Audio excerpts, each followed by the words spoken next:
We continue with our Basketball Media Day coverage here at the CU Event Center. Kennedy Leonard from the women's team, voice of the Buffs, Mark Johnson. Oh, I remember we could sit here and reminisce about the days from years ago when Kennedy was a wet behind-the-ear freshman. Here you are, a senior already. What happened? I don't know. I guess I grew up a little bit. Who knows? Here I am, though, senior. It's kind of scary. I was going to say, does it set in a little bit about this is the last time you kind of go through the whole process of getting ready for a season? Yeah, just the urgency I think about it, and knowing that I don't have another year after this. It's kind of scary, but also I'm learning to cherish it. Every moment of it.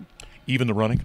Yeah, no, not so much. Not that. I bet not. Hey, you just got back from Media Day in the Bay Area. How was that for the Pac-12? It was good. It was busy. Me and Lex and Coach Jay went with Seth, our SID, so it was good. We got to represent Colorado. We got to spend some time with the other teams and to be live on air and to talk about our program and our summer, so it was fun. You talk about your sense of urgency a little bit, getting ready for your final season. What did you do differently, do you think, getting ready for this, your final campaign? I think I spent more time with people. So, in the gym, regardless, I'm always in the gym, but spending more time with people, getting to know them and letting them know that I care about them as people as opposed to just basketball players. So hopefully that helps a little more than just getting in the gym. You've always been a gym rat, though. You've loved kind of the process of getting ready. Yeah. So in terms of working on your game, what did you feel going into your final season you had to get better at? I think just consistency. Everybody kind of looks to me for a lot of things, so being able to be that constant factor of calm and everything for everybody around me. So just being able to be consistent and be there for everybody in ways that they need me to be there. Every year is different, and I would imagine the makeup of this team is going to be different by the time you get to your first game. What do you think you have to add and maybe alter as a leader of this team and say, okay, now I need to do more of this or more of that? Yeah, I think you said it, just to be a leader.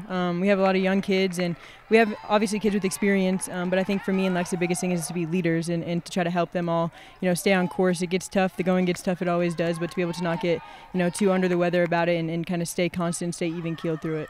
You and Lexi, obviously. Who else do you want to see really step up this season?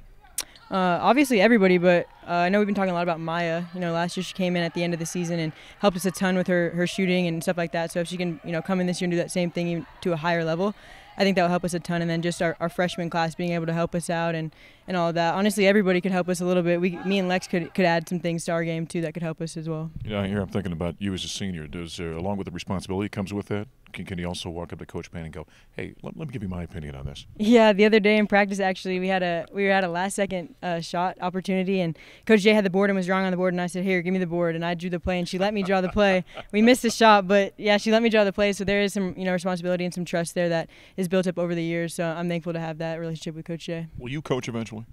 I want to, yeah. I hope so. After I'm done playing, I hope that I can coach, somewhere, and hopefully in college would be cool too. Okay, I like it. Hey, a lot of basketball before then. Good luck this season. Yeah, thank you so much. All right, senior Kennedy Leonard. Seeing the Buffaloes have got their exhibition coming up at the 29th, and they open up the regular season November 6th against Northern Colorado. Right now, J.R. Payne's about ready to walk to the podium. Let's head to the media room. Welcome to Media Day.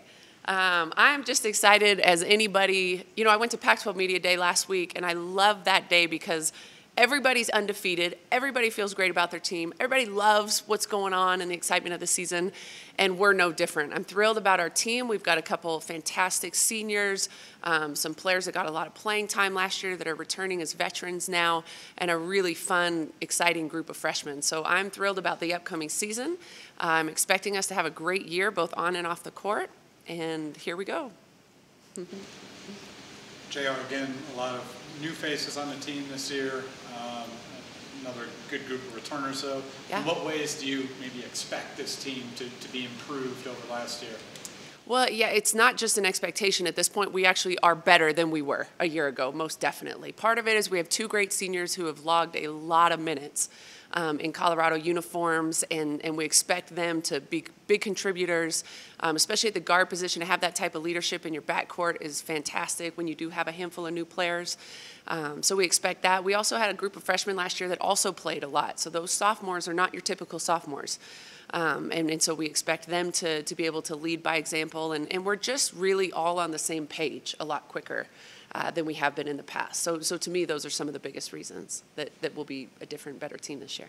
We know what you expect from Alexis and Kennedy, but yeah. Who are some of the young players that you think are going to have to take that next step, those sophomores, and not be freshmen anymore? Sure. So last year's freshman class, the three that really contributed the most were Aubrey Knight, who had a late season injury, but had a great season. Annika Jank came out of the gates on fire. I think she won 4 Freshman of the Week honors in her first couple months of collegiate basketball. And then Maya Hollingshed was one of our best scorers down the stretch of Pac-12 play. So those three logged a lot of minutes against great competition in a great conference. And their experience, Tad Boyle spoke about it earlier, there's no better teacher than experience. So to have sophomores on your roster that have played a lot in big games, close games against great competition, those three, will make a difference as sophomores, I do believe. Hoping to take on a leadership role at the point guard position if Kenny's not on the floor? I'm sorry, say it one more time. So who are you hoping to take on a leadership role at the point guard position when Kenny isn't on the floor? When Kenny isn't on the floor, excuse me. We expect our point guards to command the floor, and whether they're a freshman or a sophomore or a fifth-year grad train, we expect them to command the floor, and we work very hard to hold them accountable to that. We have two other point guards on our roster in Sela Finau and Payne Carter. Both of them are extremely quiet, sweet, kind, wonderful young women, and they do not love to command the floor, but they're getting better on a daily basis. And we've made it very clear that that's our expectation of point guards, and they're continuing to grow in that area. Yeah. Coach, going back to those sophomores making the jump from their freshman year, Maya seemed to do a lot of her damage from three-point range. I think she led your team in percentage. Yep. Is her challenge this year maybe to bring a little bit more of an all-around game to the table? Yes, diversify has been the word that we've been using throughout spring and summer. Maya's worked really hard she's gotten significantly stronger from her freshman year to her sophomore year. She's grown in her confidence. She's grown in her ability to do more than just shoot the three. Now, she's a great shooter. We watch film all the time, and if she passes up an open shot, she's hearing it, from me, because I tell her, you're one of the highest percentage shooters in the entire conference. Do not pass up an open shot.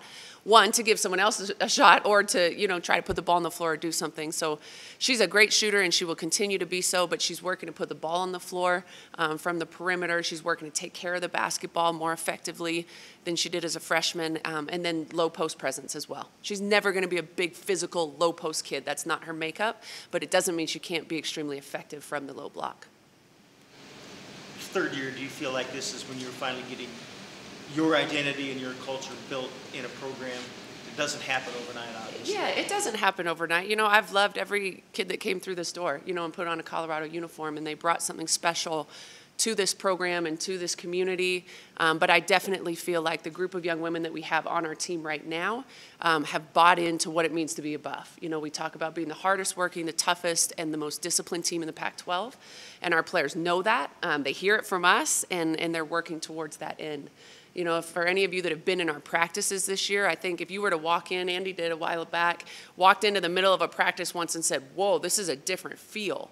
And it was just, kids are fun, they're competing, they'll knock each other in the mouth, but then they'll pick each other up and it's all good. We're very competitive. We've got just a great, Kennedy loves the word vibe this year. If you interview her today, she's going to talk about vibes, which is great, and so we have that really positive vibe in our program right now, and we are loving it. With a backcourt like you have, the experience and the level of play that those two have played at for this long, from a coach's perspective, can you lean on them or be harder on them to really, because they have experienced so much and they've dealt with so much, I would imagine that allows you to expect more from them. Absolutely, yeah. I mean, the expectations and the expectations that they put on themselves are probably just as high as the expectations I have for themselves. They both have worked extremely hard, from the end of last season to the beginning of this season to put on weight, get stronger, understand what they're doing and why they're doing it, where everybody should be at all times and things like that.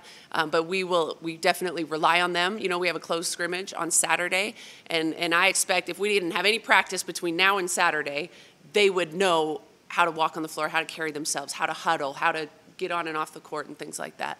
So from beginning to end, we will rely on them. You guys had the opportunity to go to Europe, so it's a nice team bonding, but going off what Mark said about the seniors, are the rest of the players playing for them? Can they play for them? Because we know what Kennedy and we know what Lexi is like with their effort. Yeah. Are they raising the level of play of the rest of your players and the young ones that are coming? Definitely. And the group of freshmen that we have, everybody's playing hard, doing their best, things like that. The group of freshmen that we brought in came in, even in summer school, came in and raised the energy level of our team. You know, we have, you know, Kennedy's the hardest working player I've ever coached in 20 years. Hardest working. She's always in the gym, morning, day, and night. But the energy of the group is different this year because of the 5 freshmen that we brought in. You know, they're positive, they're upbeat, you know, and everybody kind of fed on that. So now Maya's always a happy-go-lucky kid, but now she's got 5 others that came in with the same type of enthusiasm and effort, so she's even more energetic. And then Ken and Lex bought into, you know, and so it really is a group of fun, hardworking players, and the new kids are a big part of that. Last week at Pac-12, Kennedy and Lex were asked, what does a JR recruit look like? And they both at the same time said tough. Yeah. How has that kind of come to fruition, maybe in the practices you've seen, or you know, the team mentality? That's a great question, and that was one of my favorite parts of Media Day, was the fact that they both instantly said, you know, a Colorado Buffalo team is tough. That's who we want to be, and it's not about puffing up your chest and pushing. It's not about that. It's about getting in a stance. It's about communicating. It's about having each other's back when, you know, late in the 4th quarter when everybody's tired and we've got to communicate a ball screen. Those are the type of toughness things that we talk about, and not displaying weakness. You know, you'll see if we ever run a set of sprints in practice, at the end, you'll never see a kid put their hands on their knees in one of our practices. It just doesn't happen. You know, it's things like that where we talk about displaying toughness and really being there for each other. So I was very proud of, you know, that they both instantly said that. I'm curious about the Pac-12 and kind of what you think the conference is going to be like this year. UCLA lost a lot of good players, but Corey always brings in, you know, really great They players. replaced them with 6 All-Americans. Right. I mean, UCLA kind of does what they do, but you know, Wazoo's got a new coach from Northern Colorado. It looks a little different this year. The conference is great. I mean, I could go through every single team in the conference and tell you why they have a legitimate shot at postseason play. You know, Oregon is picked to win it, and they have, you know, the best point guard in the nation statistically and the best power forward in the nation statistically. Stanford is always, you know, right there at the top. I mean, I really could talk about every team. There were a lot of great seniors that graduated, you know, from our conference, but like I said, there's All-Americans behind them that are ready to fill those shoes. And I feel the same way about us. You know, I feel like a lot of teams got a lot better this offseason, and I feel like we got a lot better this offseason. So I love our chances in conference. I think we have the experience and the size to be able to really make a push in conference this year. And we'll just see how it goes. Anything else for Coach? All right, thanks. All right, go Buffs. Y'all ready to go?